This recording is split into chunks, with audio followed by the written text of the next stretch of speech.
Hello, everyone, and welcome back to another episode of 1998 Represent.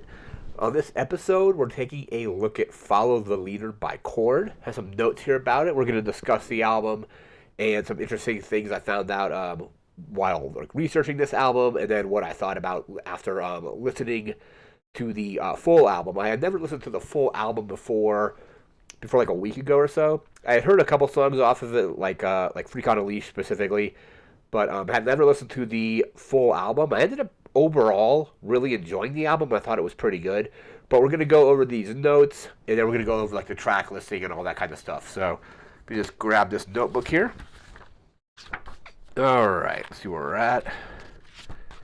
All right, here we go. So Follow the Leader by Korn. First released August 18th, 1998. This is their third album.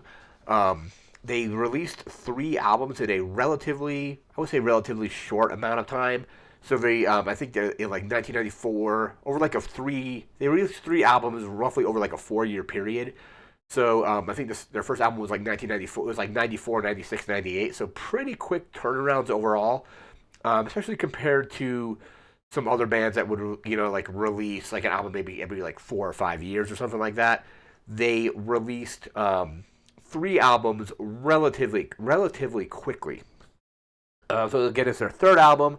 It's their most successful album, at least commercially. This one definitely sold more copies than most of her other records. I think like Freak on a Leash specifically, that might even be their most well-known song. It had a really awesome music video as well. But I think that song definitely kind of propelled this album to have like better sales. It went 5 times or 5x or basically like 5 times platinum at least in the U.S. So that was pretty good. Apparently, in my research for this, the music videos for "Freak on a Leash" and "Got the Life" are considered to be kind of like retired by MTV.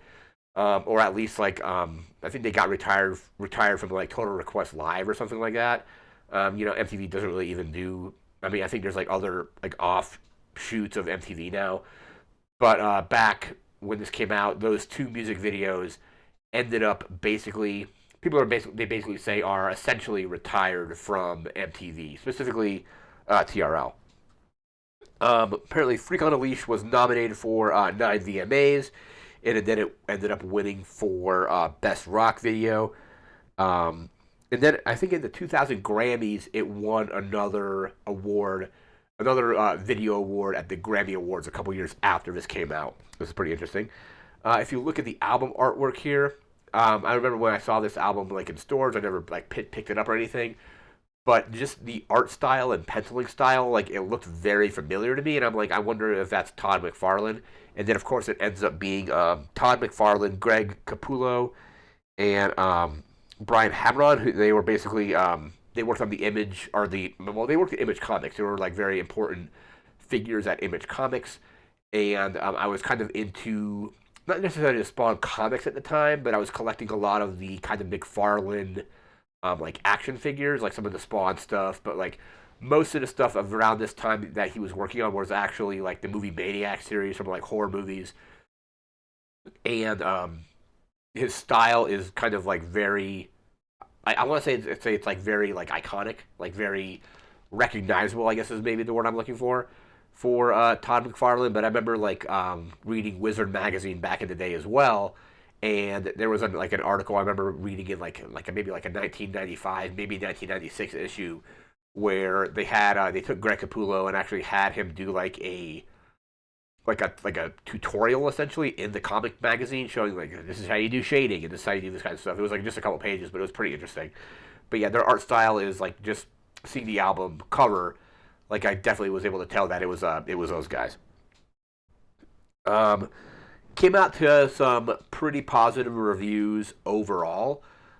There's a couple tracks I don't think that necessarily hold up very well. We'll get to those in a moment when we actually move into the track listing. I'm going to bring up the reviews really quick here. See, pull the reviews up. So just some reviews here. It looks like AllMusic gave it a 4.5 out of 5. You had Entertainment Weekly giving it a B minus. B minus isn't terrible. We have Rolling Stone giving it a 4. I think Rolling Stone uses a 5-star scale. Yeah, so a 4 out of 5 from Rolling Stone. And USA Today gave it, looks like, a 3.5 out of 4. It was overall pretty well received. I think, at least, like, and then we said earlier in the video, their most successful album, at least commercially. Like I said, I had heard Freak on a Leash before this. I think heard that on MTV back in the day. But I have a vague remembrance of Freak on a Leash also showing up in maybe one of the Rock Band games. Maybe it was DLC or something. It could have been a Guitar Hero game, or I could have just been completely misremembering it. But the Freak on a Leash video is really well made. Like 1998 had some really cool, interesting music videos. That being one of them. Garbage had their music video for Push It that year. Both of those videos are just like incredibly cool. Like the songs are cool, but like the music videos visually are pretty stunning overall as well. Let's see, we did our reviews. Yeah, so let's go over our track listing now. So total tracks we have here, we got 13 tracks for about 70 minutes of playtime, so a little over an hour. So we have track 1 is It's On. Track 2 is Freak on a Leash. Again, probably their most recognizable song. Track 3 is Got the Life. Again, those two songs were the ones that eventually had music videos get somewhat retired from MTV. Track 4 is Dead Bodies Everywhere. Track 5 is Children of the Korn, which also features Ice Cube. That was actually a pretty cool track. Track 6 is BBK. Track 7 is Pretty. Track 8 is All in the Family, which features Fred Durst. That's kind of one of the songs. If I were to take one song off the album and never have to listen to it again, it's probably that one. It's just doesn't hold up. That particular track doesn't hold up at all. It has some really, I want to say like juvenile, but also just really stupid kind of lyrics. So, and also like I don't think I think like Limp Bizkit had a couple like decent songs. I remember like Rollin' being cool and some other ones, but like overall I never really was super into Limp Bizkit, and this song kind of I think maybe was showing just like some of the reasons why. Even though it's not a Limp Bizkit song necessarily, it's a Korn song, but Fred Durst has a huge part in some of the lyrics in it, and they're just kind of cringy basically. After that, we move to track 9, which is Reclaim My Place. Track 10 is Justin. Track 11 is Seed. Track 12 is Chamatosis, I think is what it's called, and that features Trey Hardson. And track 13 is My Gift to You. There is a hidden track called Earache My Eye, which I think was based on like a Cheech and Chong skit, or like a cover of Cheech and Chong or something like that. That was part of the version that I listened to on use Apple Music to listen to it.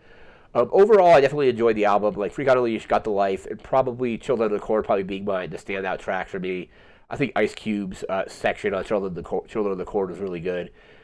But the album is kind of interesting. It kind of does like this weird swing where like the Ice Cube guest song I think is really good, while the next guest song or song that has a guest on it, which is the one of Fred Durst, is just terrible.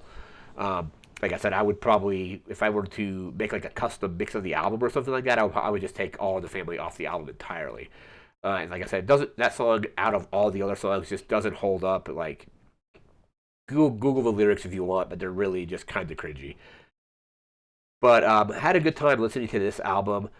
We got a couple videos left in this series, and then we're going to kind of just wrap up the 1998 portion of this. We're going to, anything we don't cover in the next like 2 videos, we'll potentially be covering next year when we move into a more just general 90s kind of theme. We'll be doing the other 9 years, as well as stuff from 1998 that we maybe didn't get to in this series.